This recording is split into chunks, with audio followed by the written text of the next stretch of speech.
Douche froide, douche chaude, le match des vertus. Si le froid améliore la circulation sanguine, fait briller les cheveux et booste l'organisme, eh bien le chaud détend, agit sur les contractures musculaires et ouvre les pores. En matière de douche, il y a les guerriers adeptes de la méthode froide, tonifiante et stimulante, et puis les autres, ceux qui préfèrent coucouner sous l'eau chaude pour un moment zen. On vante régulièrement la douche écossaise et ses multiples bienfaits sur le corps, comme on critique souvent la version chaude, ennemie de la circulation sanguine. Mais la chaleur présente aussi des vertus pour l'organisme et l'esprit.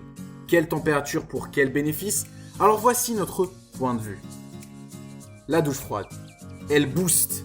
Qui n'a jamais opté au réveil pour le célèbre jet d'eau froid sur le visage afin d'émerger d'une nuit trop courte ou trop arrosée?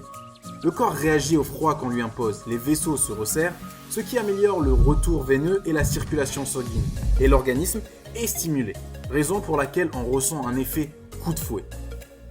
Inutile de se doucher sous une eau glacée.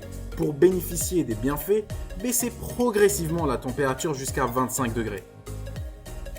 Elle réchauffe.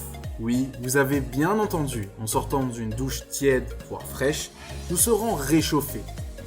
Le corps réagit simplement à l'action que nous lui faisons subir.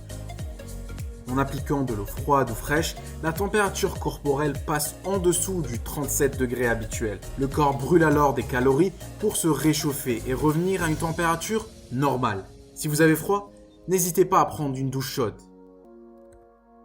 Elle tonifie et raffermit. C'est l'argument majeur de ceux qui souhaitent nous convertir à la douche à 20 degrés. À raison, le froid provoque en fait une vasoconstriction. Autrement dit, les vaisseaux sanguins et capillaires à la surface de la peau se resserrent, la peau se contracte. C'est pour cette raison qu'au-delà d'un certain âge, nous conseillons d'utiliser de l'eau fraîche pour se laver le visage.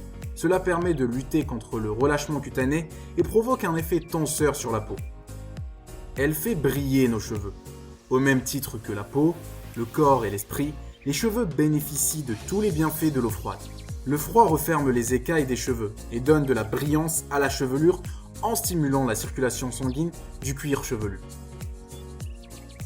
Elle améliore la circulation sanguine. Après une longue journée, le retour du sang vers le cœur se fait parfois mal et crée des douleurs.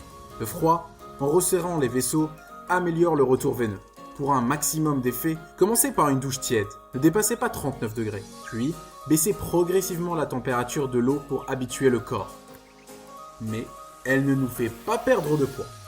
Inutile de laisser vos baskets au placard et de vous satisfaire de 20 minutes d'immersion sous l'eau froide chaque matin. Pour se réchauffer, notre corps brûle effectivement des calories, mais cela ne signifie évidemment pas que nous perdons du poids sous la douche. La douche chaude, elle détend.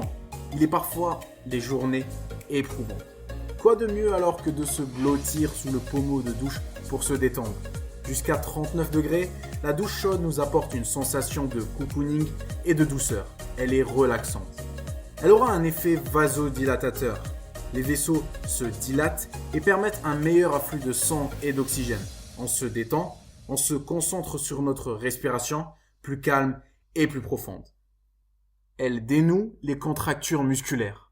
Mal au dos, courbatures, fatigué par les tensions accumulées pendant la journée, commencez par vous détendre sous une douche chaude. Cela réduit les tensions et soulage les raideurs. Pour un maximum d'effet, il est conseillé de masser ou de frictionner la zone douloureuse sous le jet d'eau chaude. Elle ouvre les pores.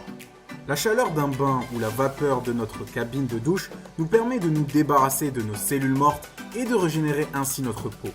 C'est idéal pour pratiquer un gommage du visage ou du corps. Grâce à la chaleur, la peau absorbera mieux chaque apport des produits que l'on utilise, comme les oligo-éléments des sels de mer présents dans nos gommages. En résumé, même si la douche froide remporte le match haut la main, inutile de vous astreindre pour autant à la mode écossaise chaque matin. Pour ravir corps et esprit, écoutez-vous et optez pour la température que vous souhaitez.